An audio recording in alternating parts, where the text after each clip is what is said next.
adito benem ya télé dit pen ko lamba do télé espoir 47 télé espoir 47 quoi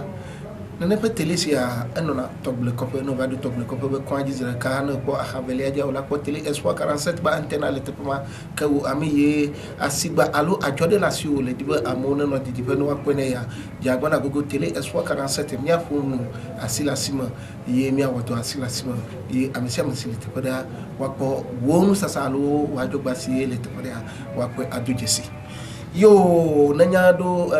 kuraub yo yebe mercredi alo Wednesday na do na napan kekesia yo onyapo fiasi gasheke 9 o'clock alo ventuina ye le pom le te le aji ala to bia ka mina na instro na ka evedo chura mi pa subo mi pa hadede mi pa no wana gede no mata na pa ai no se amina ta ya ba enya wala enya sio ula la batiote enya sio amo masna gomo ye mi ko de rade ye mi ejura na churanti ka o egbe kele sankonya ye le pom le tele tia no tele gomo na mi katamia so no mi awuno ala bana no so sro de nana amaboto yina anko yo nana amaboto nyana no mire kana ko male amanyere ka ko ina na yo abele ye le po chichi awo alo bubu mo le gonya na ne mi no na mi so na no ma ka manawo amono popo ye wa to gbe na mi ye wa yo bon ko bu chupo ba dotation na mi go va mi ko enya tisi egbe mi jajuruma ado ko na mi mi awi zolo yo de ke mi papa moto de bio choba do mi o le doji mi o la zola ji yo mi fufu ka egbe a mon popo so asinye ba macho gbe na ona amayo le tele go mo wajesi yo ba mi atape na ma unu se patato ke ebe nu se me mi te ngbava otroya kudo susu be mi adon kunu jina mi anono oyo na be imam Jimajo Suleiman ni tore kanore kabe pupu abe kolala e ni tomule yokoe wando adido gome comme amon le dit peu du manya o ma ye opona mi apa nous sur le YouTube kudo réseaux sociaux côté wadia que yokoe adido gome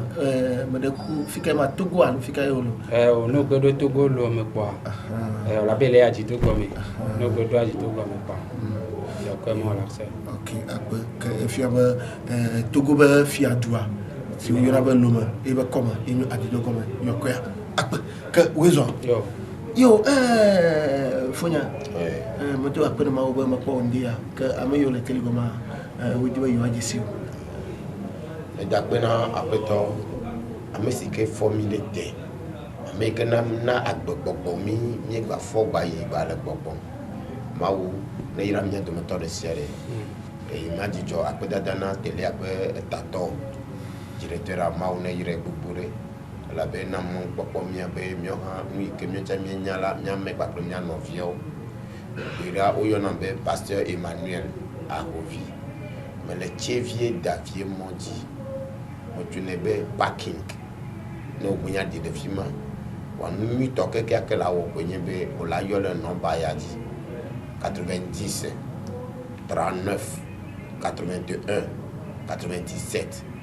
blacheke blatonva cheke la niveau de que la cheke voadre le yue quoi la que whatsapp ni chanti oirami akpo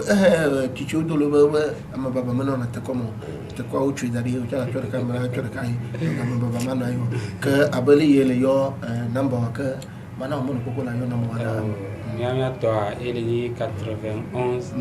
15 83 26 no be yo ji quoi la c'est bien ko que ebe amia yi mi apa no sosraji ma dolor bia ba ma baba meno na te como va garo ma baba no na te como na tia o be do te fara que ma ya o que vi tu ki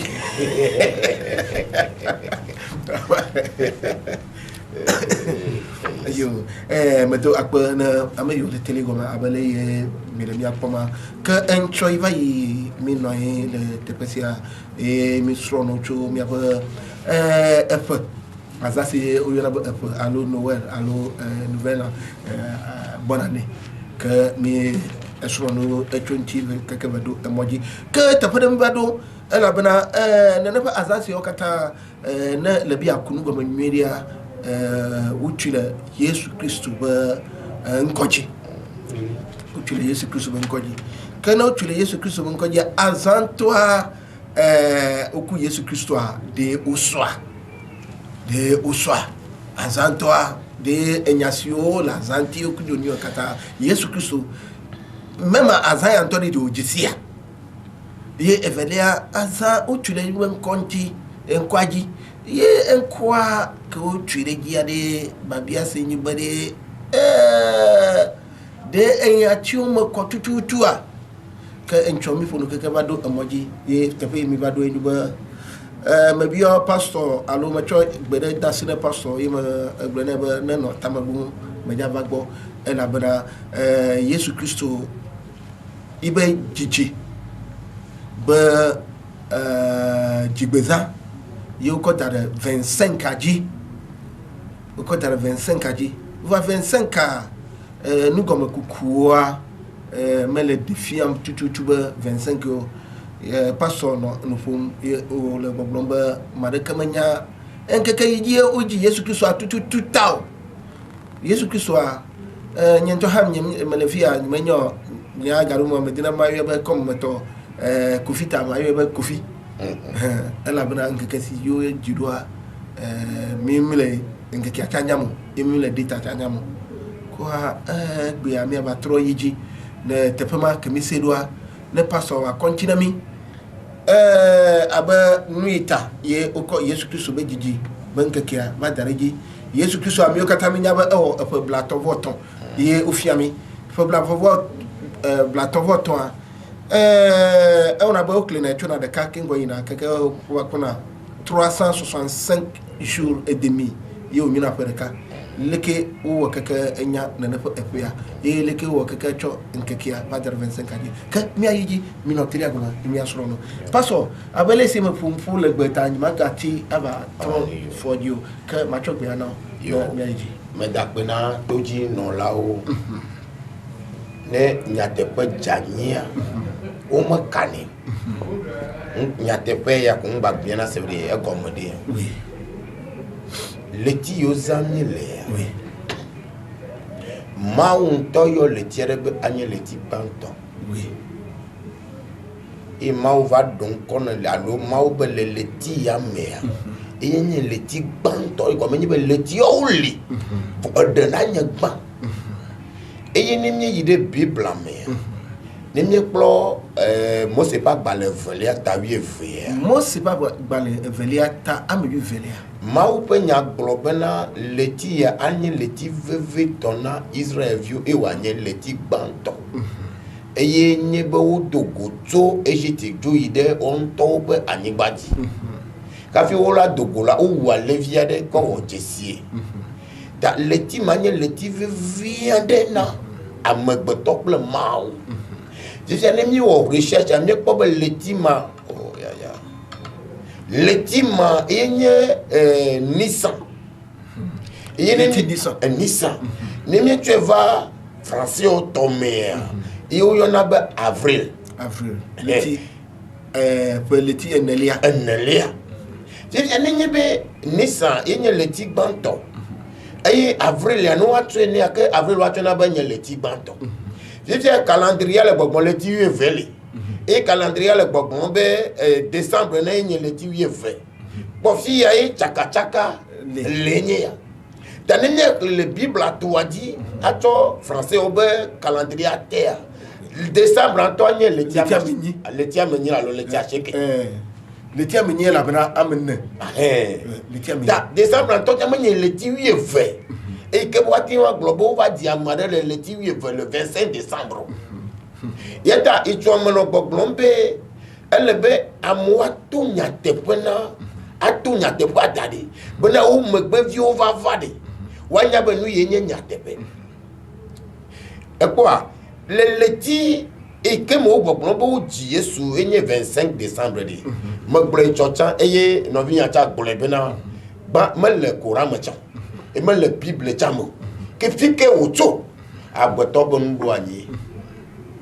voyo nyeba gbeto edu ya nyita ura tonane atadenti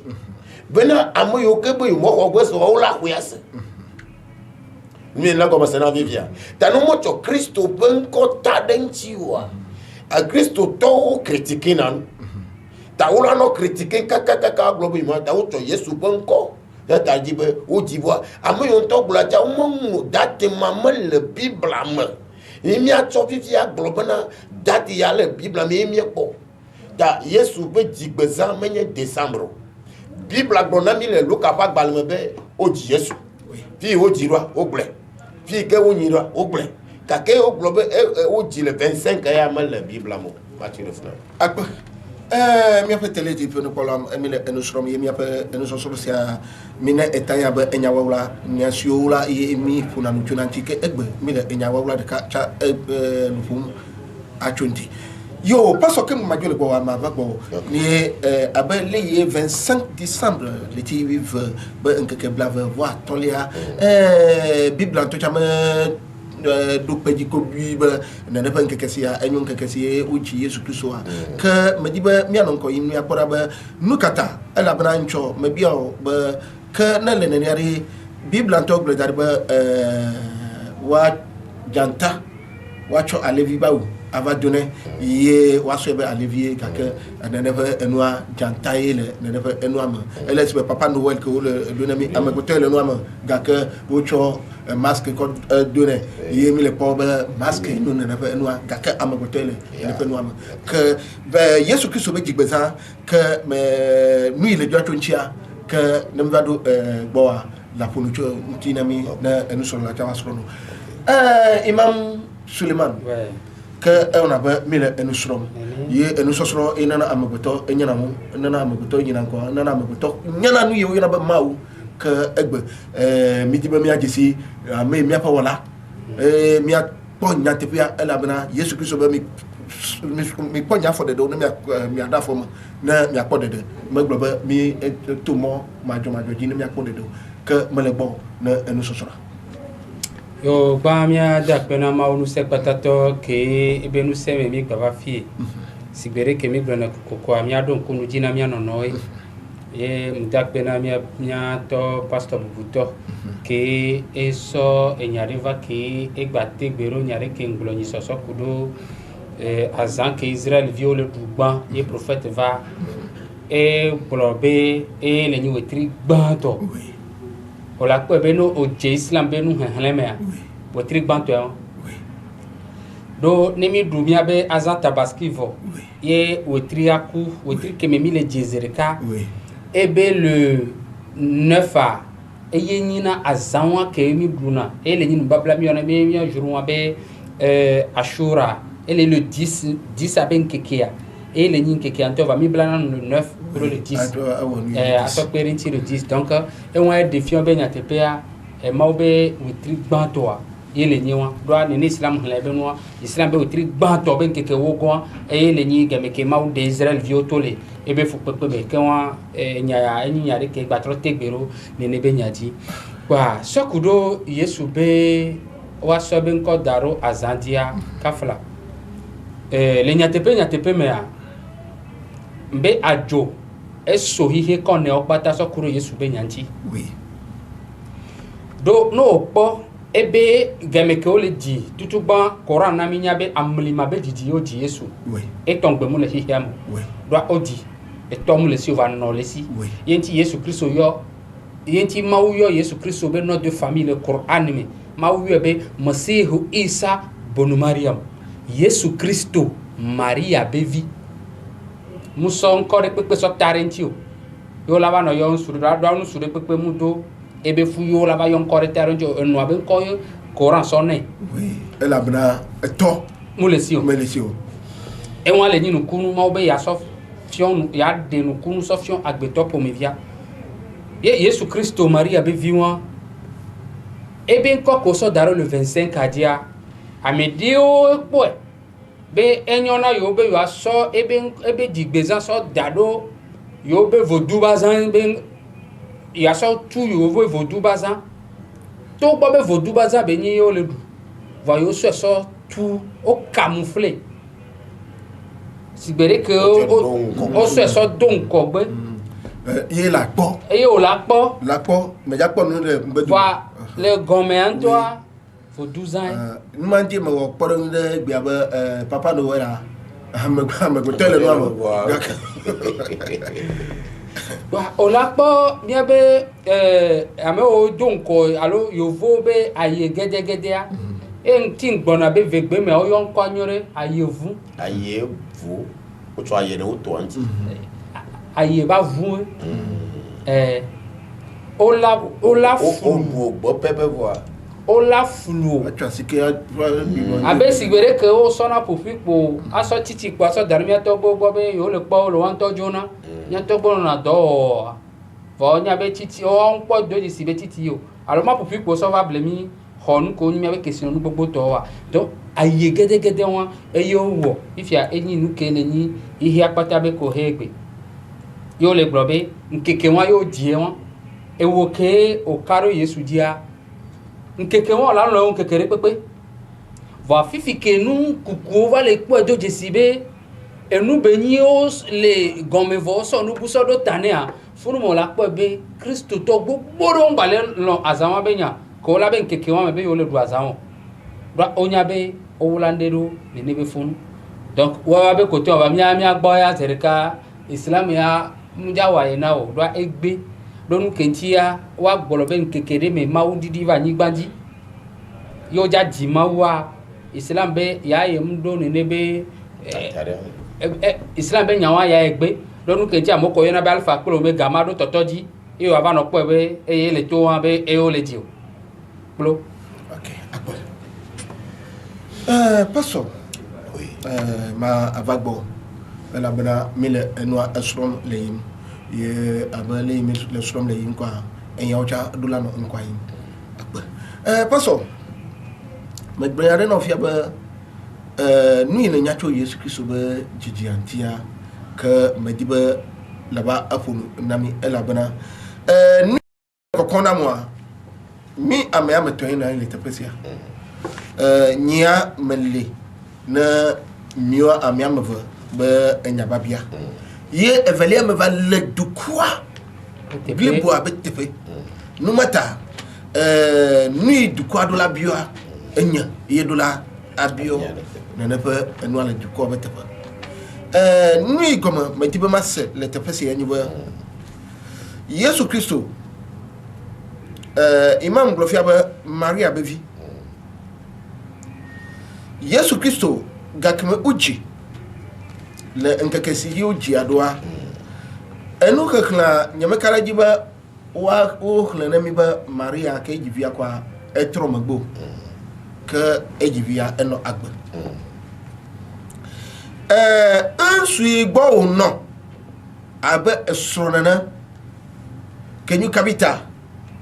ke maho nana pa afuaji sele gomejejo ye enu maoba enu jo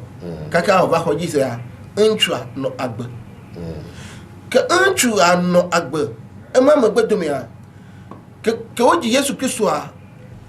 Biblia na minya ba munya lardo ucho retur ye depa vayi bayi wa ba po nana pa Yesu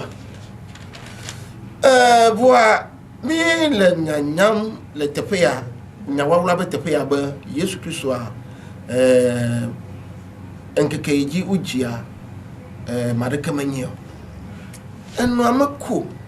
eto alagba amayo ucho jepa ba ya oha ono agba nukata ye umanya nkekeo ye nukata obatinya ba Yesu Kristo a ewo efe blaton voton 33 ans menebo le Bible global de nous kata pour mon ami oui kakami ni nous kata metinya oui nanolia o cha on to le yin no le tamo duma o ma semble boagom abanya ye le bia nya tepe de bia bonoli abale ke no vinya glo fifia nya tepe gado mede ne nya tepe le de mina nya to nya tepe ko wi ke me no défendre nya ba religion e Maria bevi mato mono papa si aji mede kuku gade na mi madeka mekano tele gomono a critiquer ela bana fiam badwa ma wade kapeko no nyatepia do la je king boy na subo ayi le twa la twe nyatepia do la je madaka me le fia ele de novia be subo dio ga kenya ye mi le plano mi do mais le globena et novia glovivia be ou bien ne pas marier avec vie c'est biblique marier moi qu'on appelle Joseph Bédiou nous va à glom ben connaît oui o yo gbona ba manya tik pala pe vie o nya to je wo ji sibe Amerique donc ben maria capital vo agbule asa adidi yo gbona ba tik pala pe vie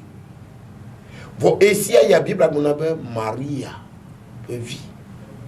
abaleke courant blé no dia agbule ni apoa nanolia mau tue la domi nini gbala wo recherche de pepe chamiti ja kerenti gbede nyagala nanolia mau tue la domi mana podem nyin ofun pore mosinti oui fi ojiro ogle oui ni wona owe ka ke gbe wa ku ti wa didua Bible go fia te pa tu didua mara ke menyaka ka ba se regbo nkata dia momo le aba ti tepoya dia momo poya ta nanu li me di ma block nyi be nanu li mau tue la domi nini le wo recherche de pepe jamiti janya gongo sinon Yesu Christ peut digbeza nu ale me yo ke cho is alo cho reje pe va amagbagbo me nya mau dola o wo dola globe that year you ra no ti adari iwa mu ya dade bo kaka fasire ti amade ke mala potata ta nu ike ko maji ma gboro fi enye be nanu lia nu ala o nyebe o mati o research kaka currentio la be ma o meja de mono bala currentio makwa vo le amagboto ko ndu anyuwa iya wati globe yo ponu ya la o ji ame ya le e po mi ato vivia mi ato gbe vivia o manya o gbata ti ko ju miatogbe o le vivia madoli ya monya o popo ati o pona ga bo ya ko ji ati ma no ga ma ye ti ba do fi ta ti e bono no mo pona ka kana pona miatogbe alo miato ado o mati nya mati o research kaka nya via be fuya me ya wo ye yi bo eta nunga gla do li ari miti no research miti nya gbede ala be mawu don ti la va yin gbaji pastor king ba majo le bo wa maban bion ya ka king ba majo le bo nuka me jabia enu imedi mama bia poire ko enyuba le gbe ndoli ami mati akunu goma research kuku mi mati akunu goma anyem paso aba de ndoli anu patali ye o mati akunu goma ye evelia nu patawo ile ye ma ucho nu wawla ela bana nuka ntio 25 am ibenu wona ye woba okodare nkekiaji now global Yesu Kristo nkekiaji ojia 25 am jado pepo mariado vale Porama Yesu Kristo oji premier mi atwekwa December oji premier December donc ona amonya be premier December oji Yesu Kristo ye amonya dari ken go over bo mo be 25 de azamaja do pepe de ma biba megbeto ye wulan kekio ela bra roma o wulwa utro nkekia de ma biba le no aw selon alors les bible abe nsosro mwade bible abe mau dola blona maria be bobokokwe asagbade jio et la dit nous tu vis et qui a qu'on est katanya be mawa boboy tananya be boboko ko sagba de maria ji et au fofu et kafla ziatre mais nous tu étais bois que fuma on m'a kinya ye po dido la be maula amolo recherche egbe kaka ma kese kere ma un tipo mawa mi yoro bobo mawa français be dieu mia no bi o ye fofofofo nyami ni ko le si fo bo be ka gbe o se die bora boy even one ye do asagbo ye do nkekeba nkekekadre boy ye ntopen kekeke ju ko so jimawa madakamanyo alu mausa jua madakamanyo tanu maglo le ben magla do ya nemi le wo ibe research imam kuma bona ela bana mele jua ba tepeta paso oui numata Coran ele bogloba mawa o mejinio okay Coran ele bogloba mawa o mejinio ke o medibe wanya azawata mwetianya mawo bejibe keke wabanya ibefo okay deka paso miava akpayale le kwanye couvre c'est parce que fia nous serons pas gagnés c'est ça et nye couvre Bebe taflache mia no kumia to dogo ye gbemagbe onyo enkeke je wa fofua mareke meti anya nkekia alo anya gai gamea kobio c'est parce que nous on logné vo gbegbe o jaji gbegbe o jaji iya ama lati anyaba woji la nkekeyale woji la nkekeyale de Yesu Kristo la gbofia bible ba gbogbo dollar ba gbene Maria ba ma o fe gbogbo ela va ejio e la fofu aji Yesu le poma donc e de fia ba jakme ma o fe gbogbo javaji yo wa ba fofu aya madikemenyo gakegbe igbo jaji ke oji amegbeto ntina kovu ekwe efia Herodes dom ba mi na me abewu na famia na when ya wa de efia Herodes alo ni afia okudo ni okeke o ma o data tare be keke ye oji na pa via yi mse de dom ben ni amba wo no wuvio enyun keke yo de amufufulu mele ta fama ima global bebe research asen ko cham bebe research wo me kiki ale asen ko cham be research nenye be lene ma menya nyela glo la currentivo okay wala kere Yesu be datitivo parce que nous ka temel boglondo amomo ko Yesu dise amo le contre na Yesu amo ko dise vo mo subonio yata ne yipe débat jania ikakata be débat ijomie la Yesu benti nyaro oui fifia ne yipe débat jania amoyo kenye opposant ne ya on l'a dit que de date parce que machine au levisan et il va que date un petit peu ce jour dimanche ya alors mardi ya il dit Yesu voit un moyen noir il que ma ou tola marque le fia ok bidio marque le Timothée bagba le banto Timothée bagba le banto ton beaucoup oui à deux ton beaucoup oui à deux Timothée oui premier Timothée 1 Timothée chapitre 3 verset 16 aye ejepamba na aganye mau susruda penya aglala mau dado kufia le nutilame o twafia ne le gbogbomme edado kufia mau dola o de gbepe le trosbolo dome o kwejis o kwojis le kekiame e o kweyi di le nutikokweme ebe mau subo alo mau susura mau penyantoa ngagala wonye ededo kwefia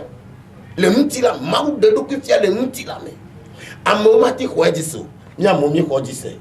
mamo katera tia khojiso fifia ededo kwefia dolawo ededo kwele kikia me amasia makwe e amo khojise e bibla ba gbatro ijibo ekpo ya ma vivia nyama vivia amede ya mati segovo amede ati segomo ya tanenye Yesu Kristo pe didi na manye nuwa la mawu chocho la agbeto kerenti wo akbe imam me va bo elle a bena 25 décembre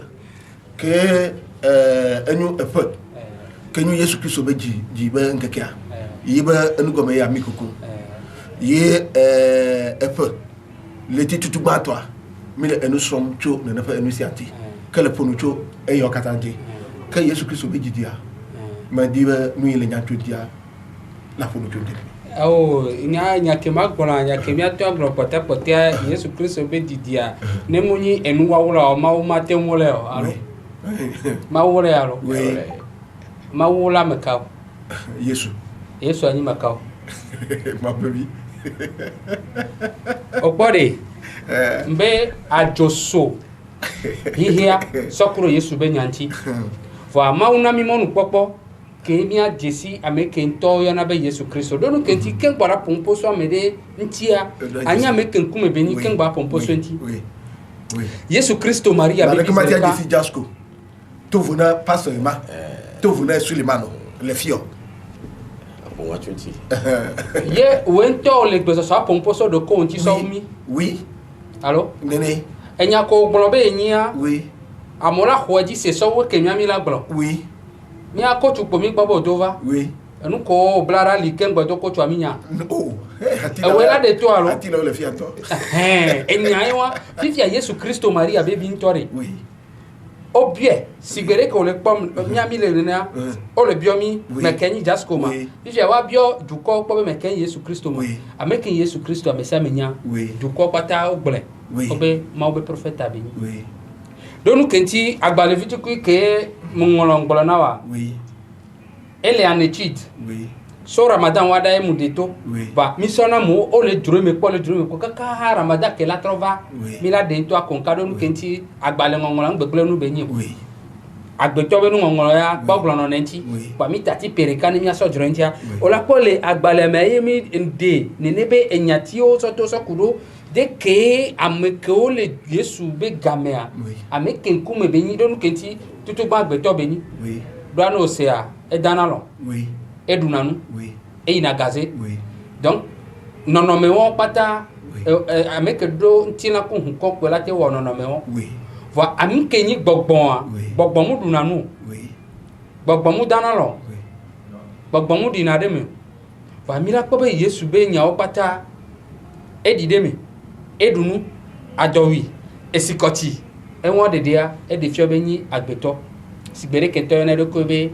agbeto be vineni fifia duko le yo be e le ni profeta nya ko fi ke duko le yo be Yesu Kristo Maria be via eni profeta va yo won eni yo de ke e tero duko pataji yo va sonko ni so kuro be nukunu ko be wontia e va ve mebe amede o gborobe Jésus Christo, Maria Bevia, ole gobe, quand Jésus ressuscita un mort, le fils unique de sa mère, les gens furent saisis de crainte et ils glorifiaient Dieu et dit, un grand prophète apparu parmi nous, Dieu a visité son peuple. Mi kwa nyatia.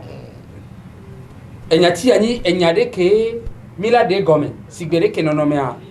Elle est née. Mira quoi les Matthieu 21 verset 11 à. Matthieu 21 verset 11. Oui. Un grand prophète apparu parmi nous. Dieu a visité son peuple. Et comme elle est nibé, Jésus Christ Marie a bevia et font à mes coucou de ke et de kakboni vie à Congona et non. Que Jésus Christ fait et wondana mokaka mobe o be Yehowa mau et donc prophète de ka et be tout be un grand prophète apparu parmi nous. Et le prophète Gadeka et tous les miami. Bon, et il dit Dieu a visité son peuple. Il a mau srabe du corps. Il y a mis la bio sebere. Comment les grenadiers, il a mau wanto et les ni Yeshua. Quand Bamila Seigneur Gomea, Mila Troy Deutéronome Babaleme. Deutéronome 33. Deutéronome 33, ce verset tout toi. Obe mikpo voici la bénédiction obe mikpo yayira ke Mose ira ebe duko ken boy ebe joa ebobe l'Éternel est venu du Sinaï ebe Yehowa mau ebe mavoto so Sinaï betodi il s'est levé sur eux de Séir yebe va yedi na le Séir et il a resplendi sur la montagne des yebe va bango le paral mia se gomme tutu bato obe Yehowa so Sinaï to Yehowa re Sinaï to benya e gomme le nibe mau debe gagner ni fian. Tout Mose dit le Sinaï betodi. Il s'est levé sur eux de Séir. Séir a eleni éduqué mais Yesu on kunu le forme kuko le palestini badia et le ni funu yentio le globe il s'est levé sur eux de Séir. Et que mau debe gagner ni fion le Séir be ani badi. To Yesu dit Fifi agbala yeji le globe et il est resplendit sur la montagne des Paran. Et je vais bangonto, nkuanto je vais bango le Paran Nigbanji ni fikao. No au Genèse 21 verset 21. Funouye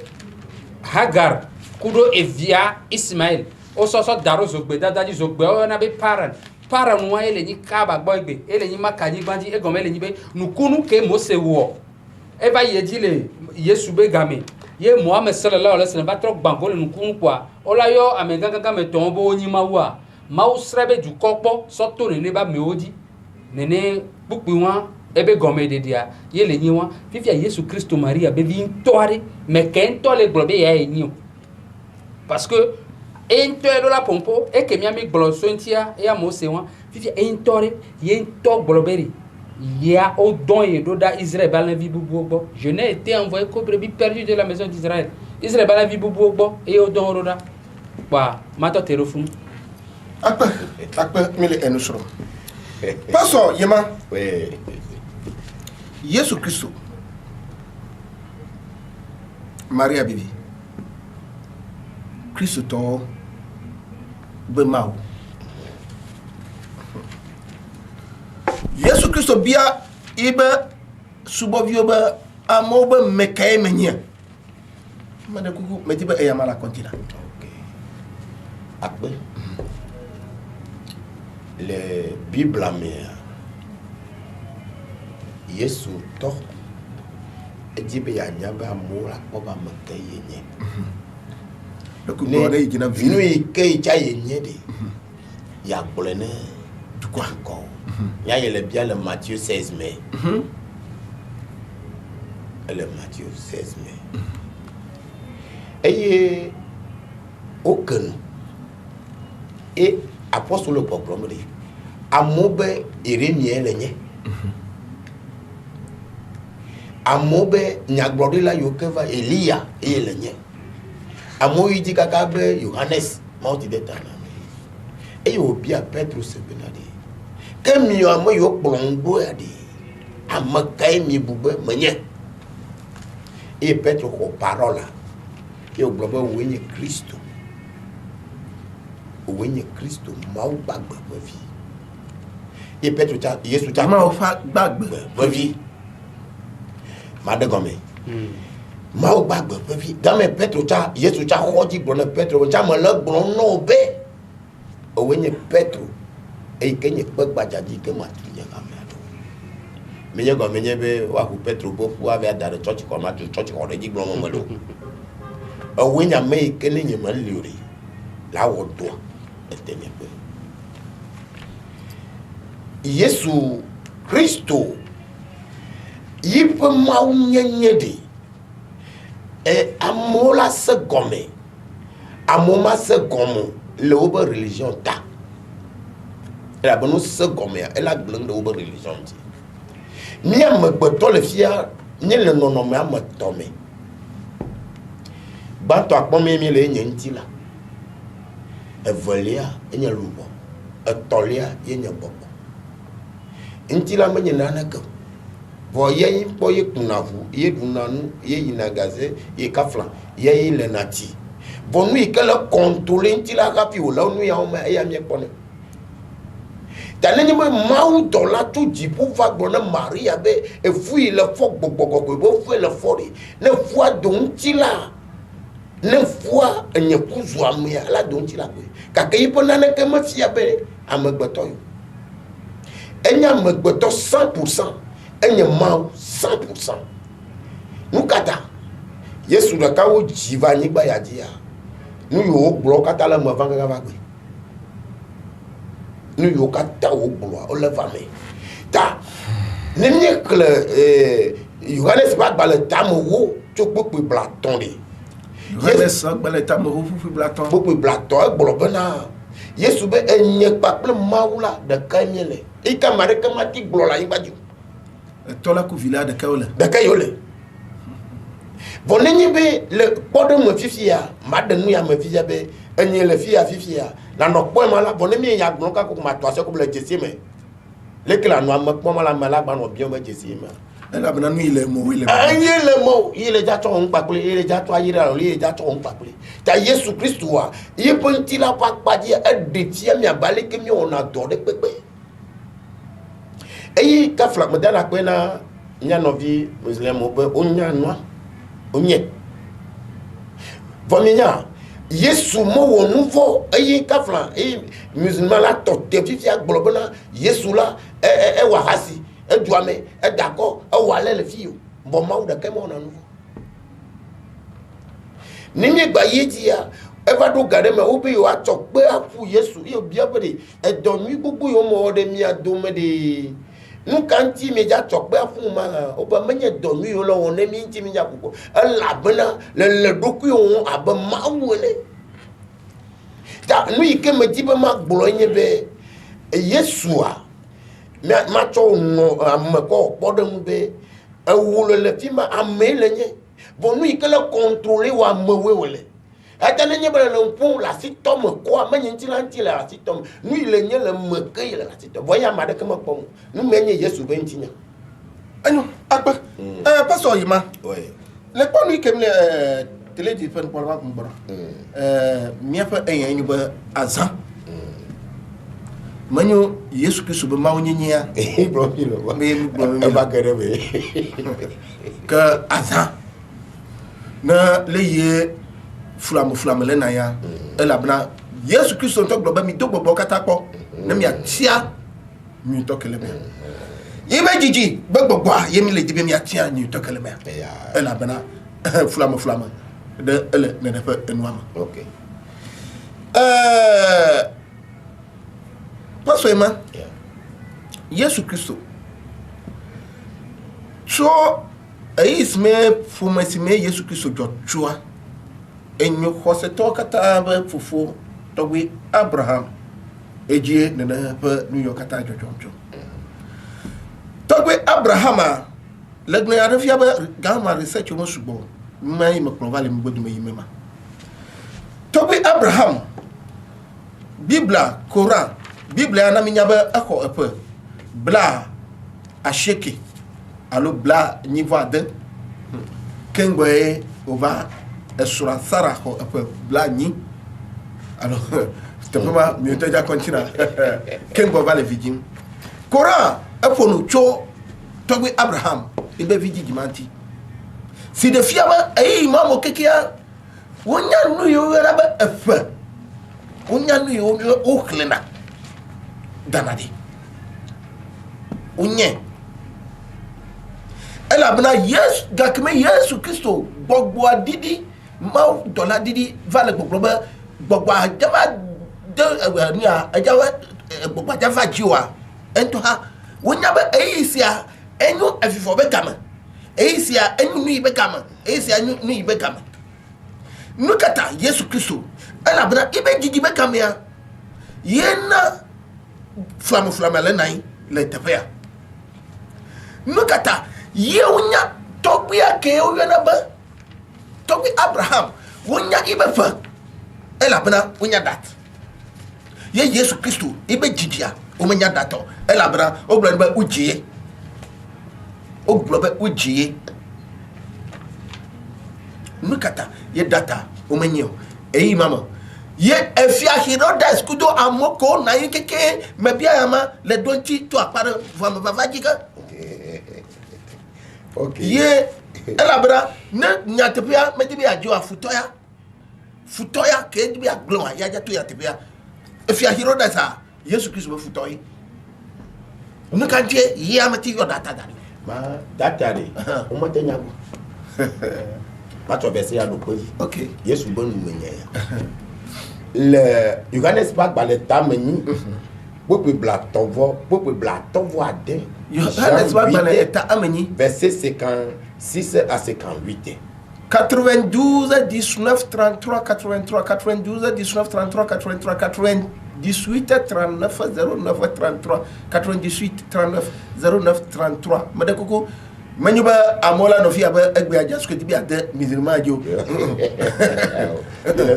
mile sronwe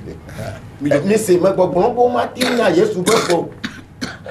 ite wo research de pepe ni Kenya go il faut que Jésus tombe Jean 8 verset 56 à 58. Jean 8 verset 56 à 58. Mia fofo Abraham Jodibe ye po nyan kekela. Eye epoe. Eye o po jijo. Tete Yuda to blone bana. Moko po blato hade o. Eye ne po Abraham maha. Yesu blona o bana. Va malak blona mi bana. Hafi Abraham na jola. Enya mali ho. Ele yo Abraham ba poro. Yesu lo gbon ka fi Abraham la jo ya me ganye be mati egbre.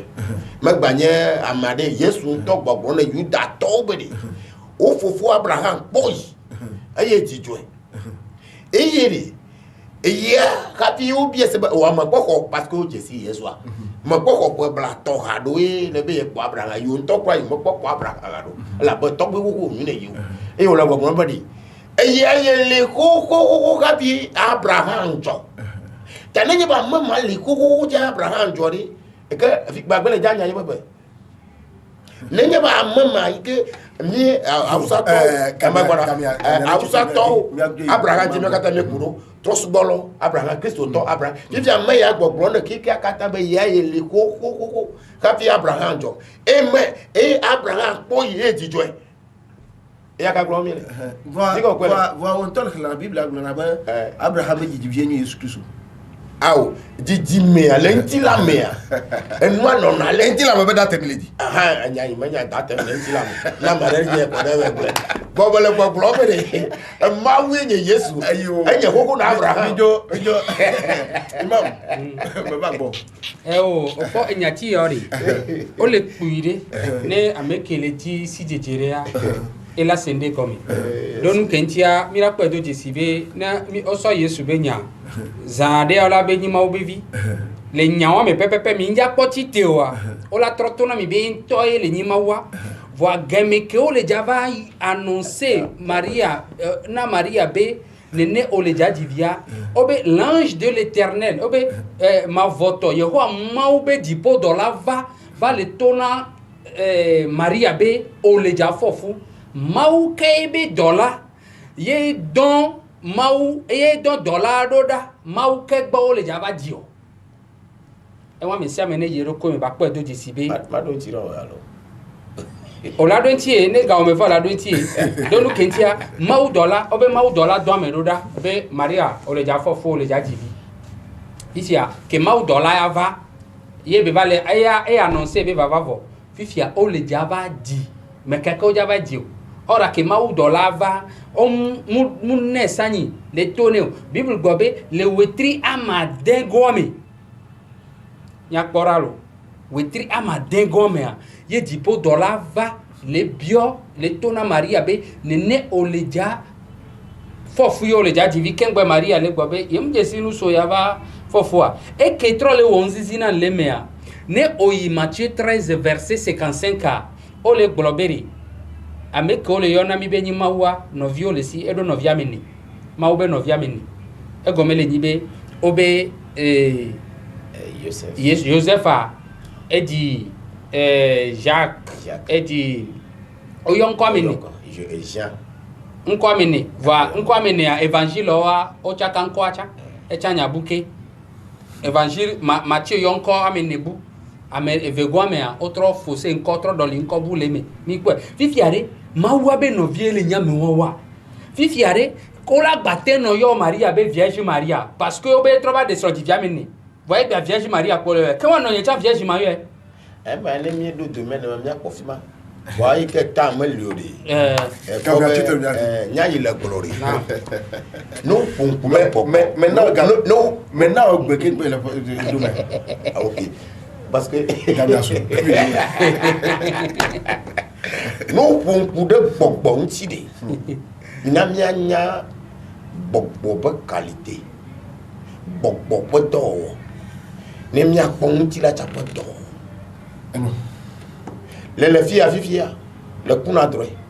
be le village là ano ekuna de be le village ben nia mianya gbogbo be qualité gake bo mas ye ma oba mi do katakpo ni mi acha mi to alam mi do egbe nu sosura vado enu egbe a ntoa enu sosura enu wa mama na mi de kakia gamia tu la la bien okay enu ka